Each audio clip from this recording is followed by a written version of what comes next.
Assalamualaikum warahmatullahi wabarakatuh. Kami dari kelompok 1 yang beranggotakan Nursela Dwi Cahyani dengan NIM 422000057, Olivia Adin Rahmawati dengan NIM 422000061, Rismawati Novitasari dengan NIM 422000075. Praktek akuntansi kombinasi bisnis. Definisi kombinasi bisnis. Menurut PSAK 22, kombinasi bisnis adalah suatu transaksi atau peristiwa lain di mana pihak pengakuisisi memperoleh pengendalian atas satu atau lebih suatu bisnis.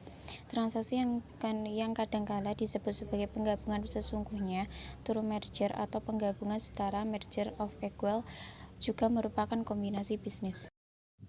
Metode pencatatan. Metode pencatatan untuk kombinasi bisnis yang dipakai adalah metode pembelian atau metode akuisisi. Penerapan metode akuisisi ini mensyaratkan: yang pertama, pengidentifikasi pihak pengakuisisi entitas yang memperoleh pengendalian atas pihak yang diakuisisi. Yang kedua, penentuan tanggal akuisisi, tanggal pihak pengakuisisi memperoleh pengendalian atas pihak yang diakuisisi. Pengakuan dan pengukuran aset teridentifikasi yang diperoleh, liabilitas yang diambil alih, dan kepentingan non-pengendali pihak yang diakuisisi dalam kombinasi bisnis dengan pembelian saham di atas 50%. Pengakuan dan pengukuran goodwill atau keuntungan dari pembelian dengan diskon. Pengakuan dan pengukuran goodwill atau keuntungan dari pembelian dengan diskon. Dalam suatu kombinasi bisnis, ada kalanya imbalan yang diberikan lebih besar daripada nilai wajar aset neto, aset dikurangi liabilitas yang diperoleh. Selisih tersebut diberikan karena pengakuisisi menilai bahwa perusahaan yang diakuisisi mempunyai beberapa kelebihan aset yang tidak bisa diidentifikasi. Aset demikian disebut goodwill. Sebaliknya, bila imbalan yang diberikan lebih kecil daripada nilai wajar aset neto, aset dikurangi liabilitas yang diperoleh, maka akan terdapat goodwill negatif. Goodwill negatif akan dicatat oleh pengakuisisi sebagai keuntungan pada tahun berjalan. Perhitungan goodwill didapatkan dari goodwill sama dengan biaya akuisisi dikurangi jumlah aset neto teridentifikasi yang diambil. Setiap akhir periode dilakukan pengujian atas goodwill apakah terjadi penurunan atau tidak. Bila nilainya turun, goodwill harus dikurangi. Soal dan pembahasan. Pikrop membeli aset neto dari SCO pada tanggal 27 Desember 2019. Aset teridentifikasi dan liabilitas SCO yang diambil alih pada tanggal tersebut menunjukkan data sebagai berikut dalam ribuan. Aset kas, nilai tercatat $50, nilai wajar $50. Net receivable, nilai tercatat 150, nilai wajar 140. Inventory, nilai tercatat 200, nilai wajar 250. Land, nilai tercatat 50, nilai wajar 100. Building net, nilai tercatat 300, nilai wajar 500. Equipment net, nilai tercatat 250, nilai wajar 350. Patent, nilai tercatat 0, nilai wajar 50. Total aset, nilai tercatat 1.1000, nilai wajar 1.440.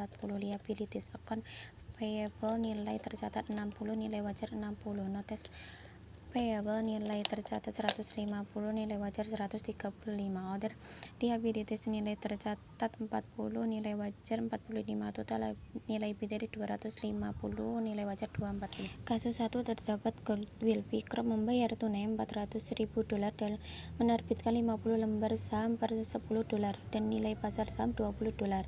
Pikrop juga membayar berbagai biaya untuk akuisisi $9.000 dan biaya penerbitan saham $5.000.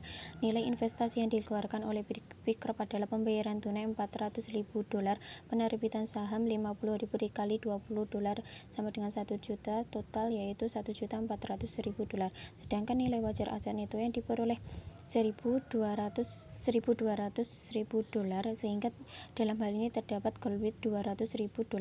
Biaya lain yang dikeluarkan tidak dimasukkan ke dalam nilai investasi, tetapi A. Biaya akuisisi diakui sebagai beban dalam periode berjalan. B. Biaya penerbitan saham dalam rangka akuisisi didebit ke agio saham.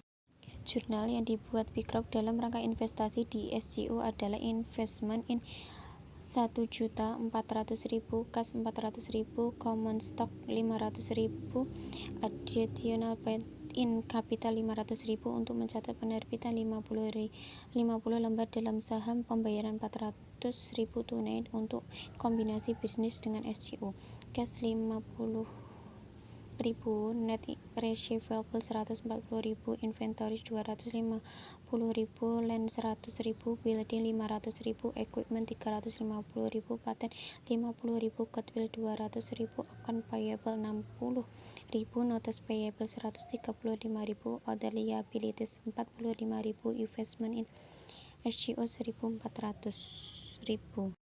Kasus kedua, Pikro menerbitkan 4.000 lembar saham $10 dan nilai pasar $20 dan menyerahkan 10 notes payable senilai $200.000 untuk memperoleh aset neto SCO.